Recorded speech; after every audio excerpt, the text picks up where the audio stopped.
जय हिंद फ्रेंड्स, मैं बलराम सिंह आपसे दोस्तों का अपने इस YouTube channel ignite peak academy में हार्दिक स्वागत है। मैं अभिनंदन करता हूं। आशा करता हूं कि आप सभी स्वस्थ और आनंद होंगे। तो पिछली क्लास में हम लोगों ने गैल्वेनिक सेल से संबंधित कुछ महत्वपूर्ण जानकारियां प्राप्त की थी। आज हम लोग एक और भी अधिक महत्वपूर्ण टॉपिक इलेक्ट्रोड विभव, जिसे इंग्लिश में इलेक्ट्रोड पोटेंशियल बोलते हैं, के बारे में कुछ महत्वपूर्ण जानकारियाँ प्राप्त करने वाले हैं। तो ये जो इलेक्ट्रोड विभव होता है, किसी विलयन में उपस्थित इलेक्ट्रोड के अपने आयनों के संपर्क में इलेक्ट्रॉन के त्यागने और जो ग्रहण करने का इनका गुण होता है, इसे ही इलेक्ट्रोड विभव कहा जाता है। तो इसकी परिभाषा में हम लिख सकते हैं कि किसी विलयन में उपस्थित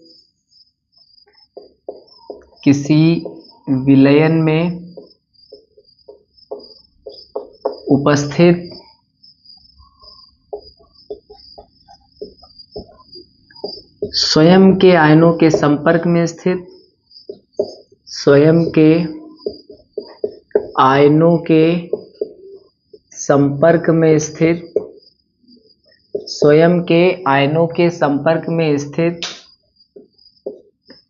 इलेक्ट्रोड के संपर्क में स्थित एक इलेक्ट्रोड के लिख सकते हो, या एक इलेक्ट्रोड के इलेक्ट्रॉनों के त्यागने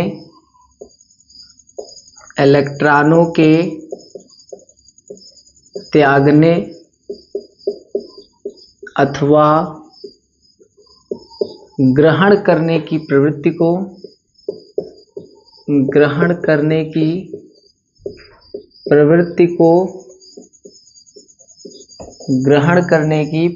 को इलेक्ट्रोड विभव कहते हैं। इलेक्ट्रोड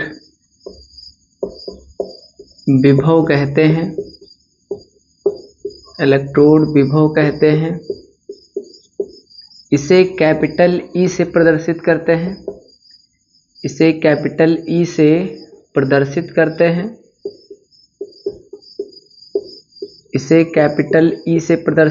हैं। अब किसी भी सेल में दो इलेक्ट्रोड होते हैं, एक होता है कैथोड, दूसरा होता है एनोड। एनोड पर ऑक्सीकरण अपक्रिया होती है, ऑक्सीकरण अर्धशैल अपक्रिया होती है, और कैथोड पर अपचयन अर्धशैल अपक्रिया होती है। तो इस तरीके से एनोड पर जो आपका विभव उत्पन्न होगा, जो इलेक्ट्रोड विभव उत्पन्न होगा, उससे हम कहेंगे ऑक्सीकरण विभव। क्या कहेंगे? ऑक्सीकरण विभव। और जो अपचयन विभव होता है वो कैथोड पर होता है, तो उस पे जो इलेक्ट्रोड विभव उत्पन्न होगा, जो कैथोड पर इलेक्ट्रोड विभव उत्पन्न होगा, उसे हम कहेंगे अपचयन विभव। तो इसे कैपिटल ई से प्रदर्शित करते हैं। ऑक्सीकरण विभव को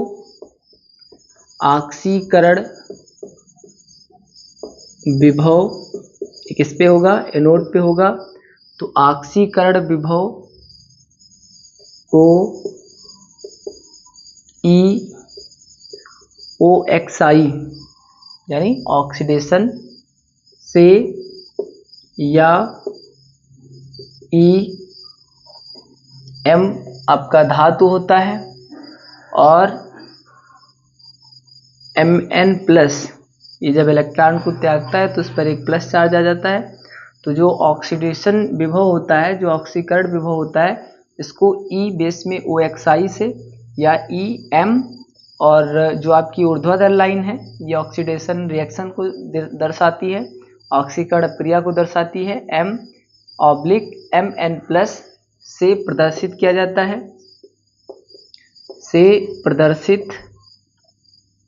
जाता है।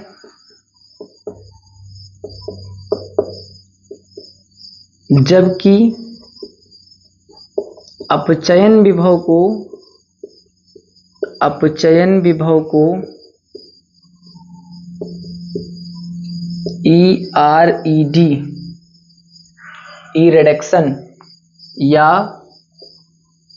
EMn+M से प्रदर्शित किया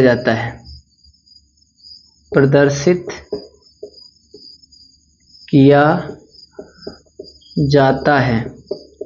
यानी ऑक्सीकरण जो अपक्रिया है, ऑक्सीकरण विभव जो है, इसमें ऑक्सीडेशन की प्रक्रिया दिखाई जा रही है, और जो अपचयन विभव को ERED से प्रदर्शित करते हैं, ये E है आपका, तो इसको अपचयन की प्रक्रिया को दिखाने के लिए इसे ऐसे भी प्रदर्शित किया जा सकता है, ऐसे भी लिखा जा सकता है। यानी सिंपल सी भाषा में अगर आपको ये समझना हो तो जो आपका एक पात्र होता है, इसमें 2 इलेक्ट्रोड होते हैं,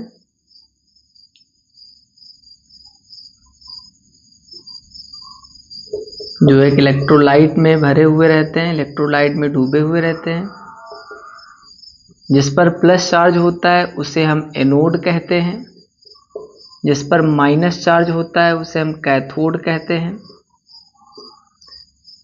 कैथोड पर जो है वो अपचयन अपक्रिया होती है, एनोड पर ऑक्सीकरण अपक्रिया होती है, और इसीलिए इस पर क्या उत्पन्न होगा, ऑक्सीकरण विभव उत्पन्न होगा। किस पे, एनोड पर। कैथोड पर क्या हो जाएगा, अपचयन विभव होगा, क्योंकि अपचयन अपक्रिया कैथोड पर होती है, तो इस पे अपचयन विभव उत्पन्न हो जाएगा। मान लिया कि ये कॉपर की छड़ है और ये जिंक की छड़ है, तो इसकी जो ऑक्सीकरण क्रिया होगी वो होगी Cu पर 2 प्लस होगा। कब, जब ये 2 इलेक्ट्रॉन माइनस करेगा। ये जिंक है तो इस पर 2 प्लस आते हैं, कब, जब ये 2 इलेक्ट्रॉन ग्रहण करता है। तो ये इसकी अपचयन अपक्रिया को दिखाता है, ये इसकी ऑक्सीकरण अपक्रिया को दिखाता है। जब दोनों अपक्रियाओं को आपस में मिला दिया जाता है तो एक पूर्ण सेल अपक्रिया बनती है, जिसे हम रेडॉक्स अपक्रिया भी कहते हैं। तो यहाँ पे समझना आपको ये है कि एनोड पर जो ऑक्सीकरण विभव होता है उसे हम EOXI से, और जो कैथोड पर अपचयन अपक्रिया होता है उसे हम ERED से प्रदर्शित कर सकते हैं। इलेक्ट्रोड विभव क्या है कि किसी विलयन में जो इलेक्ट्रोड है वो अपने आयनों के संपर्क में जब स्थित होता है, आयनों के संपर्क में जब रखा जाता है, तो उसके इलेक्ट्रॉनों के त्यागने और ग्रहण करने की जो क्षमता होती है उसे ही इलेक्ट्रोड विभव कहा जाता है। अब इसे आप इतना नोट कर सकते हैं। तो अब हम लोग बात करते हैं मानक इलेक्ट्रोड विभव की। मानक इलेक्ट्रोड विभव को इंग्लिश में बोलते हैं स्टैंडर्ड इलेक्ट्रोड पोटेंशियल। तो किसी भी इलेक्ट्रोड विभव के मानक इलेक्ट्रोड विभव होने के लिए कुछ कंडीशंस होती हैं। सबसे पहली कंडीशन ये होती है कि उसका टेम्परेचर 25 डिग्री सेंटीग्रेड होना चाहिए।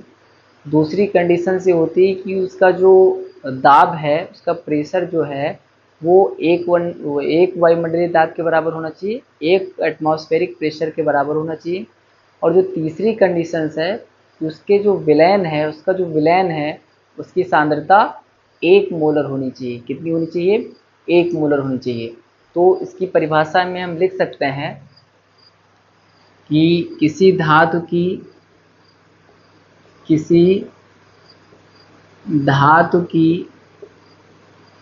क्षण को 25 डिग्री सेंटीग्रेड ताप पर, किसी धातु की क्षण को 25 डिग्री सेंटीग्रेड ताप पर 1 मोलर सांद्रता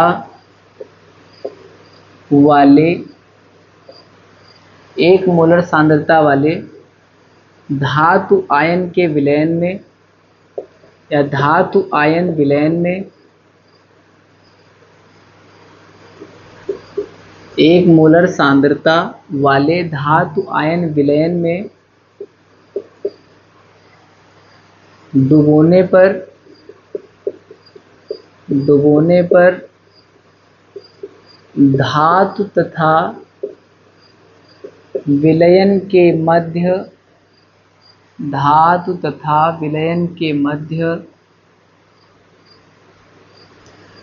उत्पन्न विभवांतर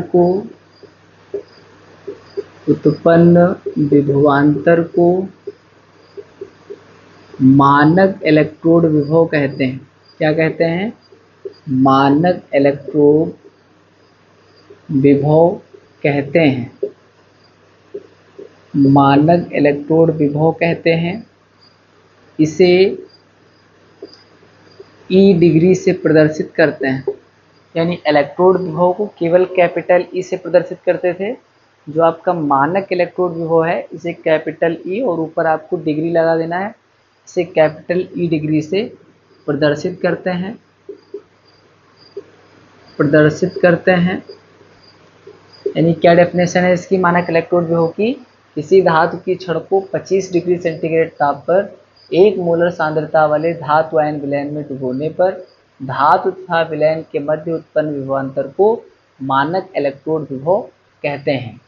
या आप यहाँ पे अगर के लिख देंगे तो आपका जो परिभाषा है और अच्छी बन जाएगी, प्रोनाउंसिएशन आपका और अच्छा हो जाएगा। धातु आयन के विलयन में डुबोने पर धातु तथा विलयन के मध्य उत्पन्न विभवांतर को मानक इलेक्ट्रोड विभव कहते हैं। इसे कैपिटल ई से प्रदर्शित करते हैं। जो आपका मानक आक्सीकरण विभव होता है, मानक आक्सीकरण विभव, जैसे अभी आपने आक्सीकरण विभव को कैपिटल ई और बेस में OXI से डिनोट किया था, वैसे मानक आक्सीकरण विभव को ई डिग्री OXI या ई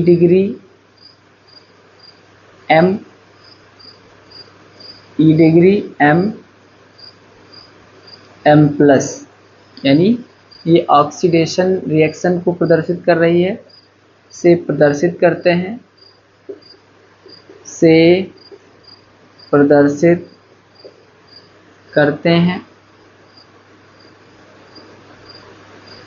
तथा मानक अपचयन विभव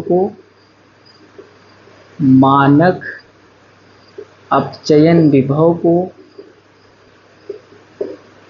ये हो जाएगा कैपिटल ई डिग्री RED या capital E degree M plus oblique में M से प्रदर्शित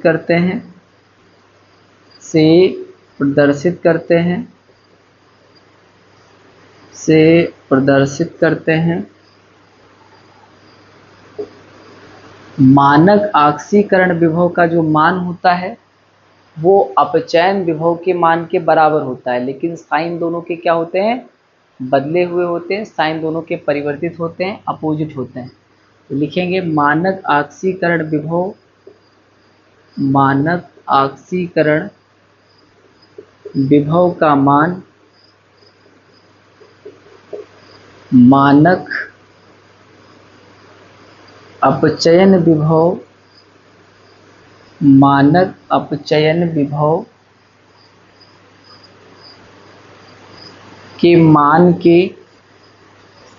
के मान के बराबर होता है, परंतु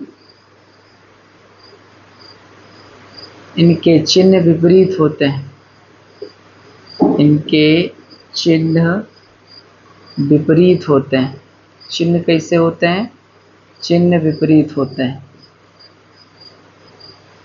यानी इसे समझने के लिए इसको हम एक लाइन में ये नोट कर सकते हैं, जो मानक अपचयन विभव है वो मानक आक्सीकरण विभव के बराबर तो होता है, लेकिन जो इसका साइन होता है वो क्या होता है, विपरीत होता है। यानी ई डिग्री OXI जो है बराबर होगा माइनस के ई डिग्री RED के। जो ऑक्सीकरण विभव है वो मानक अपचयन विभव के ऋणात्मक के बराबर होता है, इसके ऋणात्मक मान के बराबर होता है। इसे आप इस तरीके से भी लिख सकते हैं। या अगर आप यहाँ पे किसी दूसरे इलेक्ट्रोड का आप नाम देना चाहें कि कॉपर का इलेक्ट्रोड है, कॉपर की क्षण है, या एक दूसरा जिंक की क्षण है, तो उस तरीके से भी आप इसको लिख सकते हैं। या ई डिग्री यहाँ पे आप अगर लिखना चाहें इस फॉर्म में, तो M प्लस बराबर होगा ई डिग्री माइनस के M प्लस M। मानक आक्सीकरण विभव जो है वो मानक अपचयन विभव के बराबर तो होगा, संख्यात्मक रूप से बराबर होगा, लेकिन इन पर जो चार्जेस होता है, इन पर जो साइन लगेगा, इनका जो साइन होता है वो विपरीत होता है। एक पर प्लस का है तो दूसरे पर माइनस का है। इसे आप इतना नोट कर सकते हैं। तो अब हम लोग बात करते हैं मानक हाइड्रोजन इलेक्ट्रोड की। तो जो मानक हाइड्रोजन इलेक्ट्रोड आपका होता है, इसे एक संदर्भ इलेक्ट्रोड माना जाता है। और इसका उपयोग अन्य इलेक्ट्रोडों का इलेक्ट्रोड विभव ज्ञात करने के लिए किया जाता है। मानक हाइड्रोजन इलेक्ट्रोड का जो इलेक्ट्रोड विभव होता है उसे शून्य माना जाता है। इसे 1 मोलर HCl विलयन में डूबे हुए प्लेटिनम इलेक्ट्रोड की सहायता से बनाया जाता है, जिस पर 1 वायुमंडलीय दाब पर हाइड्रोजन गैस को प्रवाहित किया जाता है। तो चलिए जानते हैं इसके बारे में क्या बताया गया है। इसमें प्लेटिनम ब्लैक की परत चढ़ी हुई प्लेटिनम की एक पतली पत्ती का इलेक्ट्रोड हाइड्रोजन आयन की 1 मोलर सांद्रता के विलयन में डुबाकर रखा जाता है, जैसा कि ये आपको दिखाया जा रहा है। ये आपका क्या है, ये प्लेटिनम ब्लैक लेपित प्लेटिनम की पत्ती है जो HCl के विलयन में डुबोया गया है और इसकी सांद्रता कितनी है HCl विलयन की, ये 1 मोलर है। फिर इसके बाद में यह कांच की नली से ढका रहता है। ये आपका ग्लास जैकेट होता है, कांच की नली जिससे ढका होता है, जिससे हाइड्रोजन गैस बाहर निकलने न पाए, इसका ये उपयोग होता है। नली में से 1 एटमॉस्फेयर दाब पर या 1 वायुमंडलीय दाब पर शुद्ध हाइड्रोजन गैस प्रवाहित की जाती है। इस नली में 1 वायुमंडलीय दाब पर, यहाँ पे आप लिख सकते हैं 1 ATM दाब पर, यानी 1 वायुमंडलीय दाब पर नली से शुद्ध हाइड्रोजन गैस को प्रवाहित किया जाता है। प्लेटिनम पर हाइड्रोजन गैस अवशोषित होती है। प्लेटिनम पर हाइड्रोजन गैस क्या होती है, अवशोषित होती है तथा शीघ्र ही H2 तथा H2+ आयनों के बीच साम्य स्थापित हो जाता है। मानक हाइड्रोजन इलेक्ट्रोड कैथोड तथा एनोड दोनों की भांति व्यवहार कर सकता है। यानी जो आपका ये मानक हाइड्रोजन इलेक्ट्रोड है, ये कैथोड के तरीके से भी बिहेव करता है और एनोड के तरीके से भी बिहेव करता है। इसको अब हम आगे समझेंगे। इसको अभी हम, ये कैसे कैथोड की तरीके से बिहेव करता है और कैसे एनोड के तरीके से बिहेव करता है। तो सबसे पहले जब ये एनोड के तरीके से बिहेव करता है तब क्या होता है, तो इसमें लिखेंगे जब मानक हाइड्रोजन इलेक्ट्रोड जब मानक हाइड्रोजन इलेक्ट्रोड जब मानक हाइड्रोजन इलेक्ट्रोड एनोड की तरीके से एनोड की तरह व्यवहार करता है या कार्य करता है, तो क्या हो जाएगा, तब जो आपका ये हाइड्रोजन है ये 2H+ होगा जब ये 2 इलेक्ट्रॉन माइनस को त्यागेगा। यानी अब ये इस पर आक्सीकरण क्रिया हो रही है, यानी ये एनोड के तरीके से बिहेव कर रहा है। इसलिए जो इसका मानक इलेक्ट्रोड विभव हो जाएगा, इसे हम कैसे लिखेंगे, इसके मानक इलेक्ट्रोड विभव को हम लिख सकते हैं कि मानक इलेक्ट्रोड विभव को हम लिखेंगे E डिग्री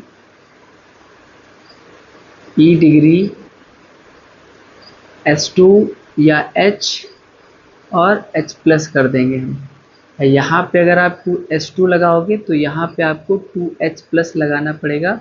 यानी इस तरीके से इसको हम प्रदर्शित कर सकते हैं, इस तरीके से हम इसको लिख सकते हैं। फिर इसके बाद में अगर इसको दिखाया जाए, अगर इसको जब ये कैथोड की तरीके से बिहेव करेगा तो लिखेंगे जब मानक हाइड्रोजन इलेक्ट्रोड कैथोड की तरह बिहेव करता है, कैथोड की तरह कार्य करता है, ये आप लिख सकते हैं, कैथोड की तरह कार्य करता है, तो क्या हो जाएगा, तब ये होगा 2H+, 2 इलेक्ट्रॉन माइनस और ये बन जाएगा H2। यानी जो इसका इलेक्ट्रोड पोटेंशियल होगा, इसे हम कैसे लिखेंगे, इसे हम लिखेंगे 2H+ और H2।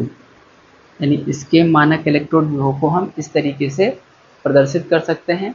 यानी मानक इलेक्ट्रोड विभव में क्या हुआ कि शुद्ध हाइड्रोजन गैस को नली की सहायता से अंदर प्रवेश किया जाएगा। इसके बाद में एक प्लेटिनम का इलेक्ट्रोड होता है जिस पर ब्लैक लेपित प्लेटिनम की पत्ती चढ़ी होती है, ये प्लेटिनम की पत्ती है। फिर ये इसमें हाइड्रोजन के बुलबुले हैं, जब इसको अंदर इंटर किया जाता है हाइड्रोजन गैस को, तो हाइड्रोजन गैस पहले प्लेटिनम की पत्ती पर अवशोषित होती है, उसके बाद में वो बाहर निकल करके उसके बुलबुले जो है इस सोल्यूशन में आपको दिखाई पड़ते हैं। ये जो आपका सोल्यूशन भरा हुआ है ये HCl विलयन का है, किसका है, HCl का है, और इसकी सांद्रता कितनी, इसकी सांद्रता 1 मोलर है। फिर इसके बाद में जो आपका मानक हाइड्रोजन है इलेक्ट्रोड है, मानक हाइड्रोजन इलेक्ट्रोड है, ये कैथोड और एनोड दोनों की भांति व्यवहार करता है, और दोनों की अर्धसलभ क्रियाओं को हमने प्रदर्शित कर दिया। अब इसे आप नोट कर सकते हैं और इसका फिगर बना सकते हैं। ये एक बहुत ही महत्वपूर्ण टॉपिक है जो लगभग हर बार आपकी बोर्ड परीक्षाओं में पूछा जाता है, उसको बहुत ही तरीके से आप रिवाइज करेंगे, बहुत ही अच्छे तरीके से इसको आप रिवाइज करेंगे। अब इसे आप नोट कर लीजिए। तो इस तरीके से आज हम लोगों ने इलेक्ट्रोड विभव, मानक इलेक्ट्रोड विभव और मानक हाइड्रोजन इलेक्ट्रोड जैसे कुछ महत्वपूर्ण टॉपिकों को समाप्त किया। इसके आगे क्लासेस अगले वीडियो में होगी, तब तक के लिए पढ़ते रहिए। Thank you. जय हिंद, जय भारत।